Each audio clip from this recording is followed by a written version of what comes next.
Il y a des décisions que l'on ne prend jamais avec légèreté. Quitter sa maison, celle où chaque mur garde un souvenir, chaque recoin une trace de notre histoire, en est une. Beaucoup pensent que le passage vers la maison de retraite n'est qu'un simple changement d'adresse, mais au fond, c'est un exil silencieux de soi-même. On quitte plus qu'un lieu, on quitte un rythme, une identité, une autonomie. Et c'est là que naît ce regret que tant de personnes portent comme une ombre. Une nostalgie non pas du passé, mais d'un sentiment de vie qu'elles croyaient pouvoir préserver. Quand on franchit les portes d'un établissement, tout semble propre, organisé, rassurant. Mais après les premiers jours, le silence s'installe, ce silence particulier qui ne vient pas de l'absence de bruit, mais de la disparition du sens. Les voix autour deviennent prévisibles, les journées identiques, le temps cesse d'être une aventure pour devenir une succession d'heures à remplir. Beaucoup de personnes âgées découvrent alors que ce qu'elles cherchaient, la sécurité, la compagnie, la facilité, ne compensent pas ce qu'elles ont perdu, la liberté d'être elles-mêmes, avec leurs rituels, leurs imperfections, leurs choix. Il y a une vérité que l'on oublie souvent. La vie ne se mesure pas en confort mais en présence. Dans leur ancienne maison, ces personnes avaient parfois des difficultés, mais elles avaient aussi des repères, des objets qui leur parlaient, des voisins qu'elles connaissaient. Une cuisine qui sentait encore leur histoire. Dans la maison de retraite, tout est fonctionnel, mais plus rien n'est à soi. On vit dans un espace qui ne raconte rien de nous, et c'est cela qui pèse le plus sur le cœur. La perte de l'intime, du familier, du sentiment d'appartenance. Mais pourquoi ce regret est-il si fort? Parce qu'au moment de décider, beaucoup se disent « Je veux soulager mes proches, je ne veux pas déranger ». Cette générosité, noble et sincère, devient parfois une blessure déguisée. En cherchant à ne pas être un poids, on finit par s'effacer. Et l'âme, elle, ne supporte pas d'être mise de côté. L'être humain a besoin de se sentir utile, relié, entendu. Dans un environnement où tout est pris en charge, où l'on ne demande plus rien, on finit par ne plus offrir rien non plus. Et c'est ainsi que s'installe le sentiment de vide. Les psychologues disent de souvent que le plus grand besoin de l'être humain n'est pas l'autonomie physique, mais la reconnaissance. On peut être dépendant du corps, mais libre de l'esprit, si quelqu'un nous écoute, si nos souvenirs trouvent une oreille pour les accueillir. Ce que beaucoup de résidents regrettent, ce n'est pas seulement leur maison, c'est la perte de leur rôle. Ils ne sont plus la mère de, le voisin de, le jardinier du coin. Ils deviennent le résident de la chambre 14. Et dans cette transformation, une partie d'eux s'efface doucement. Ce n'est pas un reproche au système, mais un appel à la conscience. Car tout ne dépend pas des institutions, mais du regard que nous portons sur la vieillesse. Dans nos sociétés modernes, on a souvent peur de vieillir, peur de déranger, peur d'avoir besoin. Alors on cache, on isole, on institutionnalise. Mais en faisant cela, on oublie que vieillir, c'est aussi une transmission. Une personne âgée n'est pas un poids, c'est une bibliothèque vivante, une mémoire collective. Quand on la met à l'écart, c'est un livre précieux qu'on range sur une étagère poussiéreuse. Et si le véritable regret venait de là? Non pas de la maison de retraite elle-même, mais du sentiment d'avoir été mis de côté avant même d'y entrer. On regrette d'avoir cru que sa place dans le monde s'était terminée. Beaucoup disent « Si j'avais su que ce serait si vide, j'aurais trouvé un autre moyen ».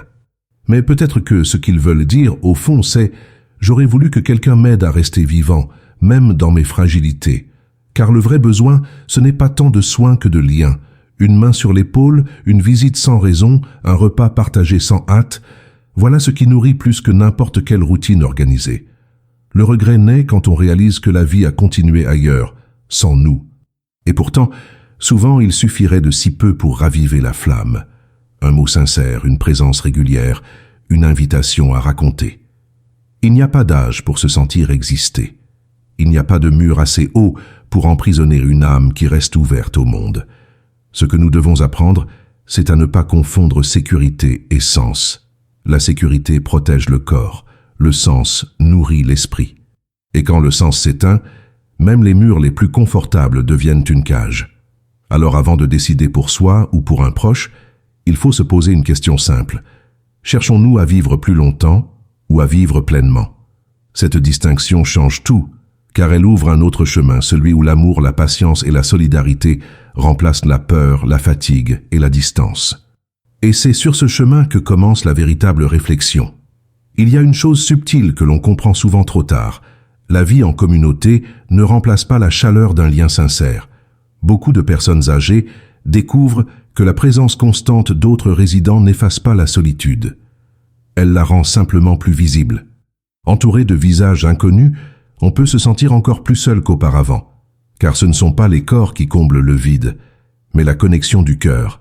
Et cette connexion ne se fabrique pas, elle se tisse lentement dans la confiance et la réciprocité. Dans les maisons de retraite, les routines sont pensées pour le bien-être physique, mais rarement pour la vitalité intérieure. On se lève, on mange, on médique, on repose. Tout est réglé, précis, sans surprise.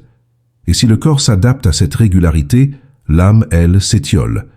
Car ce qui fait battre le cœur humain, c'est la possibilité de choix, d'imprévus, de projets. Même un petit projet, écrire une lettre, planter une fleur, cuisiner quelque chose de simple, peut donner du sens à une journée entière. Le manque de liberté n'est pas toujours visible. Il se glisse dans la disparition de ces gestes spontanés, de ces envies sans raison. Beaucoup de personnes regrettent d'avoir échangé leur autonomie contre un confort imposé.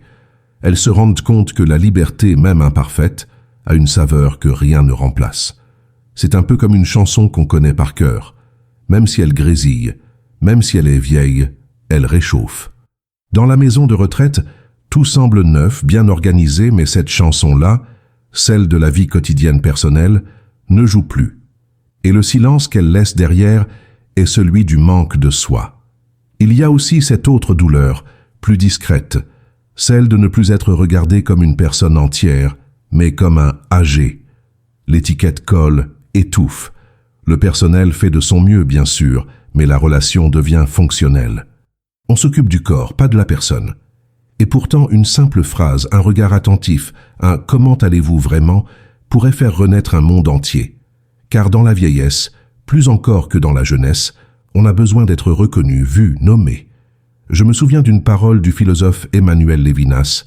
« Le visage de l'autre est ce qui m'oblige ». Cette idée prend une force immense ici. Quand on regarde véritablement un visage âgé, on ne voit pas seulement les rides, on voit le passage du temps, les joies, les pertes, les espoirs. Ce regard-là est une forme d'amour, car il dit à l'autre « Tu existes encore pour moi ». C'est ce regard qui manque souvent derrière les murs des maisons de retraite, non pas par négligence, mais par habitude. Quand le soin devient mécanique, l'humanité s'endort doucement. Et pourtant, il existe dans ces lieux des moments de grâce, de vraie présence. Parfois, une infirmière qui prend le temps d'écouter un souvenir. Parfois, un autre résident qui raconte une histoire drôle. Parfois, une visite inattendue qui réveille la lumière dans les yeux. Ces instants rappellent que tout n'est pas perdu. Ils prouvent que même dans les espaces les plus institutionnels, l'amour peut encore circuler, mais il a besoin de respirer, de ne pas être enfermé dans les protocoles. Beaucoup de familles découvrent aussi leur propre part de regret. En pensant bien faire, elles réalisent qu'elles ont confié un parent à un système sans vraiment comprendre son besoin profond. Elles pensaient donner du repos et de la sécurité, mais ce que l'autre attendait, c'était de la continuité, de la chaleur, du lien. Ce décalage crée parfois une blessure silencieuse, faite de culpabilité et d'incompréhension. D'un côté, le parent dit « Vous m'avez laissé ici ». De l'autre, l'enfant répond « Je ne savais plus comment faire ». Et entre ces deux phrases, il y a tout l'espace du non-dit, de la tristesse partagée. Mais cette prise de conscience peut aussi devenir un point de départ. Rien n'est jamais figé. Visiter plus souvent, écrire, inviter, partager une activité, raconter les nouvelles du monde, tout cela redonne à la personne âgée une place dans le flux de la vie. Il ne s'agit pas seulement d'être présent, mais d'impliquer, de dire « Tu fais encore partie de notre histoire », car c'est là que réside la guérison du regret, dans la réintégration du sens. Et pour ceux qui vivent déjà dans ces lieux, tout n'est pas condamné à la mélancolie. Le regret peut devenir une lucidité, une force intérieure. Comprendre ce qui manque, c'est déjà commencer à recréer du vivant. Il y a des résidents qui, malgré tout, choisissent d'aimer, de rire, d'enseigner, de transmettre. Ils deviennent des phares silencieux, rappelant que même derrière les murs, l'esprit peut demeurer libre. Vieillir n'est pas une chute, c'est une transformation. Mais pour qu'elle soit douce, il faut que le regard de la société change. Il faut que nous apprenions à ne pas abandonner nos anciens à la solitude sous prétexte de confort. Il faut que nous réinventions l'idée même de la vieillesse, non pas comme un retrait, mais comme une autre forme de présence, plus lente, plus profonde, plus sage. Et si au lieu de créer des lieux pour placer nos aînés, nous créions des espaces pour vivre ensemble, autrement, si nous apprenions à partager la fragilité, à valoriser la lenteur, à écouter ceux qui savent encore ce que veut dire prendre le temps. Peut-être que là, le regret n'aurait plus sa place. Peut-être qu'il laisserait la place à une paix tranquille, celle qui naît quand on se sent encore relié au monde. Le véritable drame du regret n'est pas seulement dans ce qui a été perdu, mais dans ce que l'on croyait pouvoir préserver, la dignité de vivre selon son propre rythme. Dans la maison de retraite, cette dignité se heurte souvent à la logique collective. Tout y est pensé pour le groupe, rarement pour l'individu. On mange à la même heure, on se couche à la même heure, on se promène à la même heure. Et petit à petit, sans même s'en rendre compte, l'être s'efface derrière la routine. On ne dit plus « je veux », on dit « on doit ». C'est une lente désappropriation de soi, et elle ronge l'âme bien plus sûrement que la vieillesse elle-même. Mais il faut oser regarder plus profondément. Ce regret, aussi douloureux soit-il, porte en lui une leçon précieuse. Il révèle notre besoin fondamental d'autonomie intérieure. Même quand le corps fatigue, même quand les gestes deviennent difficiles, il reste une part de nous qui a soif de décider, de participer, de choisir. C'est cette part qu'il faut protéger à tout prix, car elle est le dernier espace de liberté. Quand on prive quelqu'un du droit de choisir, on lui retire sa dernière forme d'existence consciente. Et c'est cela que beaucoup ressentent sans toujours le dire, une forme d'effacement intérieur. Le philosophe Viktor Frankl, survivant des camps de concentration, disait « Tout peut être pris à l'homme, sauf une chose, la dernière des libertés humaines, celle de choisir son attitude face à une situation. » Dans les maisons de retraite, cette phrase prend une résonance bouleversante. Car même dans la contrainte, il reste un champ de liberté, minuscule, fragile mais réel. Celui du regard que l'on pose sur sa propre vie. Ceux qui trouvent la paix là-bas ne sont pas ceux qui se résignent, mais ceux qui parviennent à donner un sens nouveau à leur présence. Ils ne subissent pas le lieu, ils le transforment de l'intérieur. Et cela, nous, en dehors, pouvons les y aider. Par le regard, par la parole, par l'écoute. Trop souvent, on parle des personnes âgées comme si elles étaient absentes, alors qu'elles entendent tout. Elles perçoivent chaque nuance, chaque ton de voix. Leur monde intérieur est immense, mais il se ferme si personne ne frappe à la porte. Le regret devient alors un mur, mais si quelqu'un prend le temps d'écouter, ce mur s'effrite, et derrière lui réapparaît la lumière d'une conscience toujours vivante. Il faut aussi comprendre que le regret n'est pas seulement personnel, il est collectif. Il dit quelque chose de notre époque, de la manière dont nous avons déstructuré les liens entre générations. Jadis, 3 générations vivaient sous le même toit. Le grand-père racontait, la mère transmettait, l'enfant écoutait. Le temps circulait comme un fleuve continu. Aujourd'hui, chaque âge vit dans son île. Le jeune va trop vite, l'adulte se perd dans le travail, le vieux attend qu'on se souvienne de lui. Cette fragmentation du temps nous fait perdre notre mémoire vivante. Et c'est peut-être cela, le plus grand drame. Non pas que les anciens partent en maison de retraite, mais que nous ayons oublié leur rôle dans notre propre humanité. Il existe pourtant d'autres modèles. Dans certaines communautés, les maisons de vie partagées rassemblent jeunes et anciens, familles et retraités, dans un même lieu. Là, le lien ne se réduit pas à un service, il devient échange.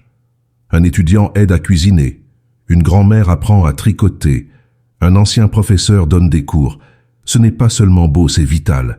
Ces formes de vie redonnent à chacun le sentiment d'être utile, de faire partie d'un tout. Peut-être que la vraie solution au regret est là, dans la réinvention du vivre ensemble, pas dans la nostalgie d'un passé révolu. Car la vieillesse, quand elle est entourée d'amour et de respect, n'est pas une fin. C'est une saison de récolte. Le corps ralentit, mais l'esprit devient clair. Les choses se simplifient. L'essentiel apparaît. Mais pour que cette saison soit féconde, il faut que la société accepte de la regarder autrement. Ce n'est pas la maison de retraite qu'il faut abolir, c'est la solitude. Ce n'est pas le soin qu'il faut rejeter, c'est l'indifférence. Si nous changions de regard, les murs deviendraient des ponts. Beaucoup d'anciens disent « ce n'est pas l'endroit qui me pèse, c'est le sentiment d'être oublié ». Ce cri silencieux traverse les générations. Il nous appelle à un retour à la simplicité du lien.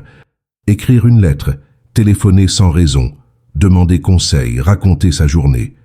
Ces gestes minuscules tissent des ponts invisibles. Ils redonnent à la personne le sentiment d'exister dans la mémoire des autres. Et dans ce souvenir partagé, le regret se transforme doucement en gratitude. Car il faut le dire, derrière chaque regret, il y a un amour qui cherche encore à s'exprimer. On regrette ce qu'on a aimé, on regrette ce qui a compté. Et c'est ce fil d'amour, même blessé, qui peut devenir la clé de la réconciliation. Peut-être que le véritable sens du regret n'est pas de souffrir de ce qu'on a perdu, mais d'apprendre à aimer d'une autre manière, à aimer à travers la distance, le silence, la fragilité. Alors oui, beaucoup de personnes se sentent tristes après être allées en maison de retraite. Mais cette tristesse n'est pas une fin, c'est une vérité à entendre. Elle nous dit que l'humain ne peut vivre sans chaleur, sans regard, sans utilité. Et que quand on retire ces trois choses, il se fane, même entouré. Il ne s'agit donc pas seulement de changer les lieux, mais de réveiller le cœur du monde autour d'eux. Car au fond, la question n'est pas « faut-il aller en maison de retraite ?», mais « comment pouvons-nous continuer à faire vivre l'amour, même là-bas ?» Et c'est à cette question que la vraie sagesse commence à répondre. Au bout du chemin, une vérité simple se dresse, nue, évidente. Ce ne sont pas les lieux qui enferment les êtres humains, ce sont les liens qui se défont. Le véritable poids de la vieillesse ne vient pas des années, mais du sentiment d'invisibilité. Ce que les personnes regrettent le plus, une fois la porte de la maison de retraite refermée, ce n'est pas leur maison, mais leur rôle dans le monde. Elles ne se sentent plus nécessaires, et sans nécessité, la vie perd son éclat. Il est essentiel de comprendre que l'être humain, à tout âge, a besoin de se sentir porteur d'un sens. Nous ne vivons pas seulement pour respirer, mais pour contribuer. Même la plus petite action, un sourire, un conseil, un mot gentil, est un acte de création. Quand on retire à quelqu'un la possibilité de donner, on le prive de sa raison d'être. Et c'est pourquoi tant de personnes, après avoir intégré une maison de retraite, ressentent ce vide. Elles se disent « je ne sers plus à rien ». Pourtant, rien n'est plus faux. Car servir ne signifie pas produire. Servir, c'est rayonner. Et cette lumière, la vieillesse en est pleine, mais elle a besoin d'un regard pour se refléter. Nous avons oublié que vieillir, c'est offrir. Offrir son histoire, son expérience, sa lenteur, sa patience. Offrir la mémoire du monde à ceux qui n'ont encore que l'impatience de le découvrir. Dans une société obsédée par la vitesse et la nouveauté, cette sagesse devient une force silencieuse, presque invisible, mais c'est elle, justement, qui nous sauve de la superficialité. Alors, peut-être faut-il entendre autrement ces regrets. Non pas comme des plaintes, mais comme des messages. Chaque regret est une vérité murmurée. N'oubliez pas ce qui fait vivre un être. Derrière chaque silence, il y a une demande d'amour. Derrière chaque larme, une nostalgie du lien. Et si nous apprenions à écouter ces murmures, nous comprendrions que le plus grand soin n'est pas médical, mais relationnel. Imaginez un monde où les maisons de retraite ne seraient plus des lieux d'attente, mais des lieux de transmission. Où les plus jeunes viendraient y chercher conseil, où les familles s'y réuniraient pour écouter, où les souvenirs deviendraient matière vivante. Là, le regret n'aurait plus de place. La vieillesse ne serait plus une fin, mais une continuité. Ce rêve n'est pas impossible. Il demande simplement de replacer le cœur au centre de la société. Nous avons souvent peur de la fragilité, car elle nous renvoie à la nôtre. Mais c'est précisément là que réside la beauté du lien humain. Être présent auprès d'une personne âgée, c'est se souvenir que tout est passager, que tout est précieux. C'est apprendre à ralentir, à écouter autrement, à aimer sans attendre. En réalité, ce que les anciens nous enseignent, même à travers leurs regrets, c'est l'art de la présence, cette sagesse silencieuse, patiente, qui ne cherche pas à faire, mais à être. Et si nous changions notre manière d'aimer, au lieu de vouloir placer nos proches pour leur sécurité, nous pourrions chercher à créer autour d'eux une trame de vie qui les inclut encore. Parfois, cela ne demande pas de grands moyens, mais une volonté sincère. Réinventer les espaces familiaux, partager le quotidien, ouvrir nos portes. L'amour, quand il est vrai, trouve toujours une forme possible. Il s'adapte, il invente, il apprend à respirer dans les limites. Certains diront que ce n'est pas toujours faisable, et ils auront raison. Il existe des situations où l'accompagnement devient trop lourd, trop complexe. Mais même dans ces cas-là, la différence se joue dans la qualité du lien. On peut vivre dans une maison de retraite et se sentir aimé, attendu, reconnu. On peut aussi vivre à domicile et se sentir abandonné. Tout dépend de la chaleur du regard que nous portons les uns sur les autres. Ce n'est pas la distance physique qui isole, c'est l'oubli du cœur. Alors, avant de juger, avant de décider, posons-nous une question. Comment puis-je aider cette personne à se sentir encore vivante? Peut-être en la laissant raconter, en la consultant sur un choix, en lui demandant un conseil. Ce sont des gestes simples, mais ils disent « tu comptes encore ». Et c'est ce message-là qui efface le regret. La vieillesse n'est pas une tragédie, c'est une initiation. Elle nous apprend la lenteur, la gratitude, la lucidité. Elle nous enseigne ce que la jeunesse oublie souvent, la valeur du temps.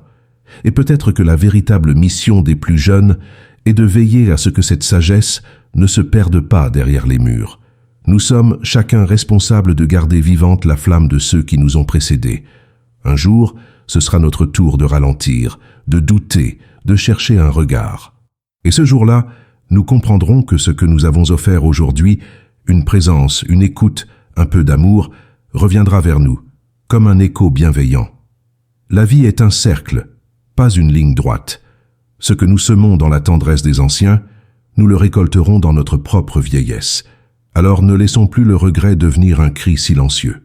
Transformons-le en promesse, celle de reconstruire un monde où personne ne se sente inutile, où chaque âge trouve sa place.